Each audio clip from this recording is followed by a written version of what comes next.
Okay, so like I said, this is hopefully going to be the last Jurassic Park themed video I do for a while.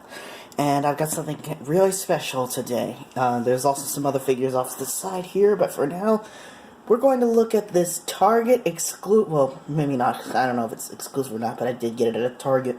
And this is a multi-pack featuring several figures in one box. Now, what I love about that is it's not just Target. I've heard Walmart does that. A lot of chain stores did that. Back when Toys R Us was still a thing, when the first Jurassic World was out, they had theirs too. And you can just see the variety in this. We've got probably the... And another thing I've brought up is... Ooh, I didn't need that one. That one open, so...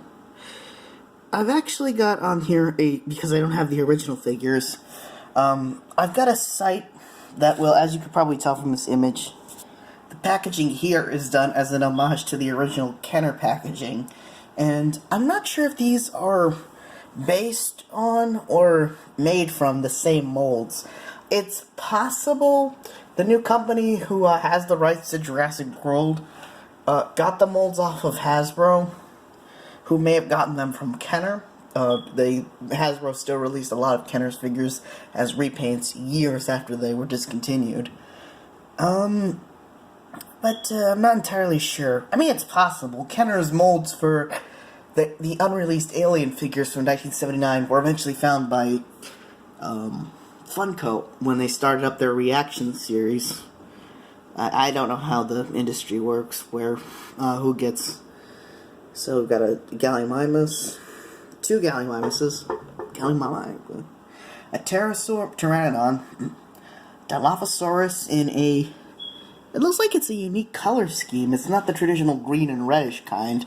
So, an ordinary raptor, and a Dimorphodon. I'm sorry, it's been years since I've had to practice dinosaur names like this. So like I said, packaging is an homage to the backgrounds on a lot of the cards. Very few figures back then, toys back then, came in boxes like this. I think only like vehicles, playsets, and large dinosaurs like the Juvenile Rex came in boxes. The rest of these were, because it was just these one figures, usually it was just cards. So, yeah, this is... If they had stuff like this back when the Kenner figures were out, kids would have gone crazy for these because, well, Jurassic Park, especially the second one, but also the first, was some of the most sought-after toy lines since, well, the 80s. I think it was like the He-Man of its time, or the G.I. Joe of its time. Yeah. I think movie licensed toys actually replaced a lot of original franchises like that as they became more common in the 90s. Because before, the sought-after toy lines like He-Man and G.I. Joe, they were mostly original properties created by the respective companies. But, you know, once Jurassic Park came out and had their line by Kenner, it's like... The only exception, and the most notable toy line before Jurassic Park based on a movie series at that time was probably Star Wars. And let's get these guys off.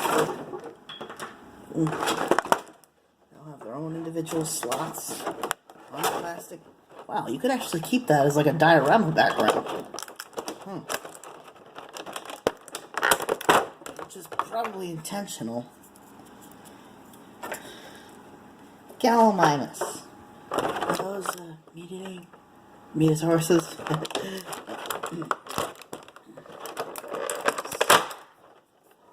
I had, like, the Raptors the original Raptors years ago, but obviously I don't have them now, so I can't compare them.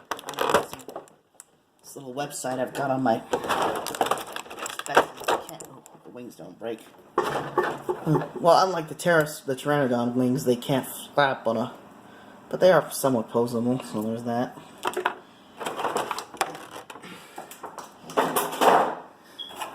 Yeah, that would actually make a nice background. I might keep that.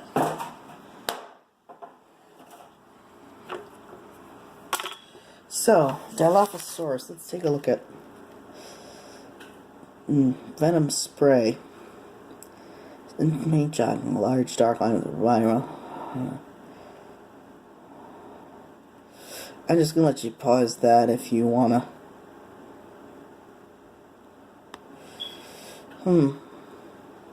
Okay, let me see if I can... a loose shot to get a... Yep, there we go.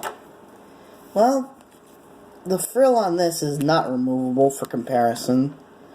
It's... I'm guessing it might be smaller based on that size. Can we get it to... Yeah, we can. We can get it to stand, kind of. The paint detailing is a lot better compared to 1993, and it's less doofy looking. So, doesn't look like it's based on that mold. And the next one. An electronic Gallimimus. That's actually a very rare figure.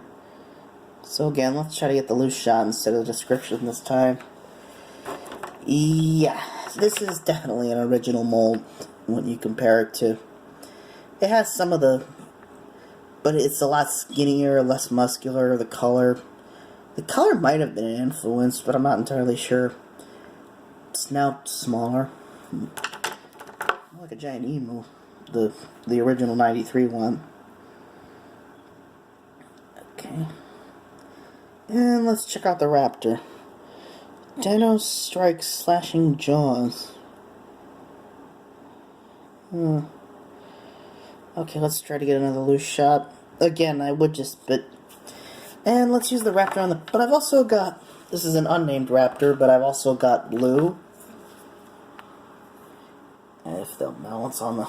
I see. Let me try to fix that. And I've also got Delta. Yep, a Dino Rivals Delta. I thought I could get a discount if this packaging was damaged, but only if something from it was missing, unfortunately. Well, at least that makes it easier to tell. I think the other one missing is Charlie and Echo. Oh no, well, that could be Charlie or Echo, but it doesn't have a name, but... These all seem to be based on the same mold, just painted differently, to give us either a generic nameless raptor or the raptor pack. I'd say these are probably the closest that resemble, but the neck is definitely smaller. I'm guessing based on what I can tell from here, the original raptor was a bit chunkier than this. Plus, for some reason, they've also removed... They used to say in the commercials, look for the mark of Jurassic Park.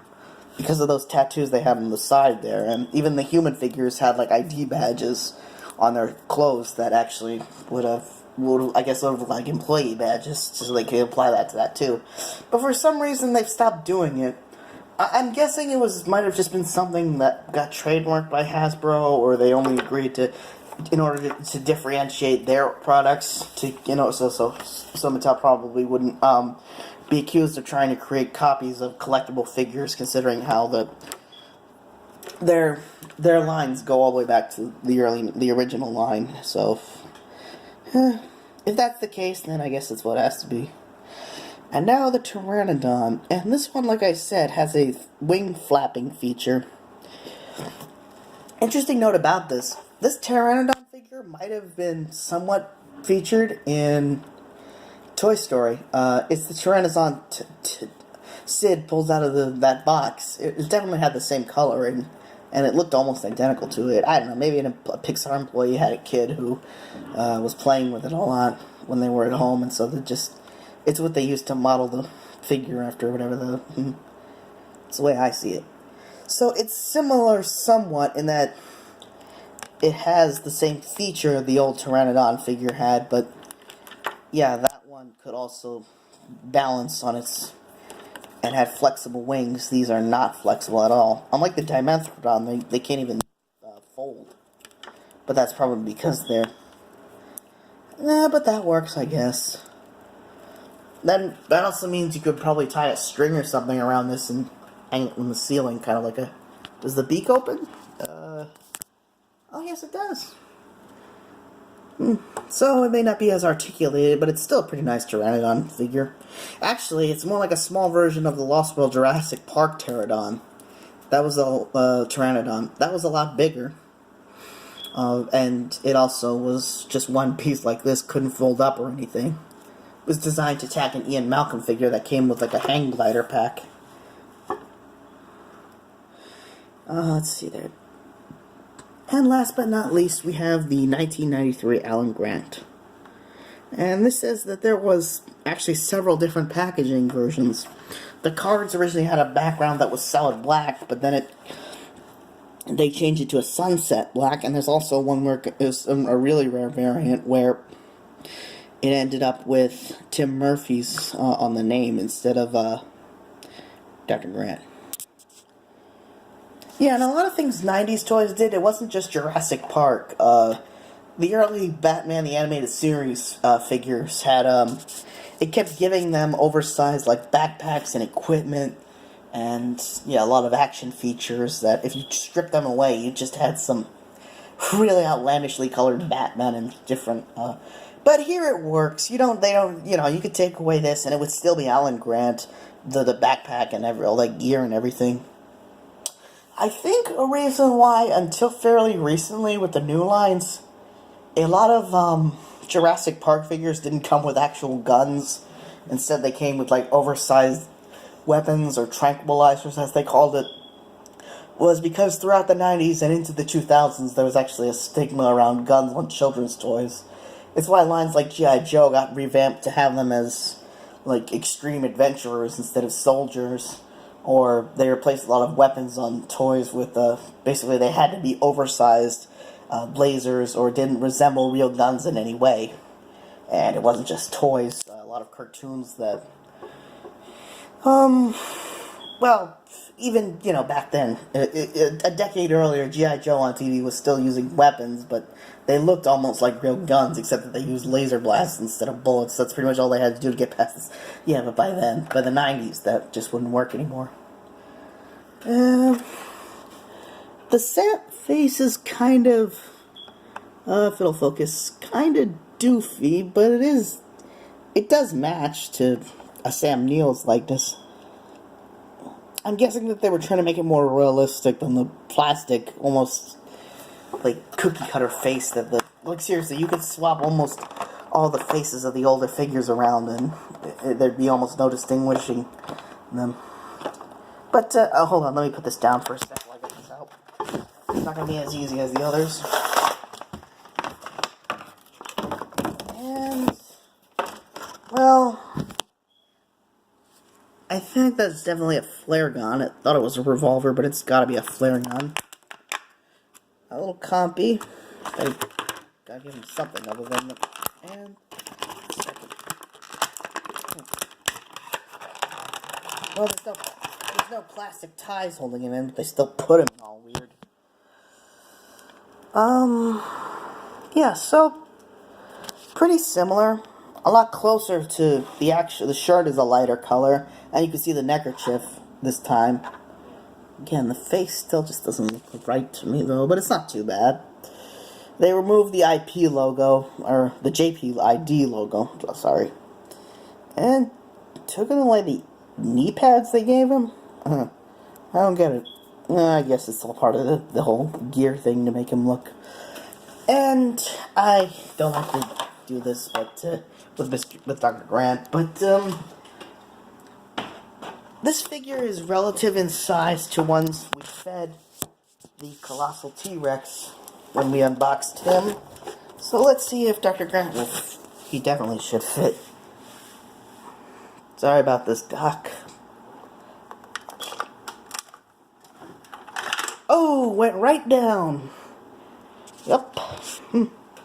Although, if I may, next to Super Colossal, it's actually way out of scale for a T-Rex. A T-Rex, a full-grown man compared to the size of the T-Rex would have been as tall as the little arms. Still pretty intimidating, definitely, but this is more like a Gigantosaurus. And even then, we don't know how big that thing was conclusively. Most of the size comparisons to humans is an estimated guess. But, like I said, that's going to be the, hopefully, last Jurassic Park themed unboxing we look at for a while. Everything. I haven't had this many Jurassic Park toys in nearly 20 years. Oh, more than 20 years. I had so much of them, and honestly would love to show them off if I could get my hands on them. But they're not too bad, depending on what you're looking for. As far as there are definitely rarer, more collectible toys out there. But yeah. Maybe I'll make a video on the older ones if I ever manage to get some. And yeah, I'd love to show them. Because, you know, Jurassic Park was my favorite movie and my favorite series. But again, what kid, not just the 90s, but really any era, didn't love dinosaurs? Well, I'm gonna go put these away. I don't play with them like I used to. I just put them in displays or just set them up. But I guess that's just how it is. As things change. Have a nice day.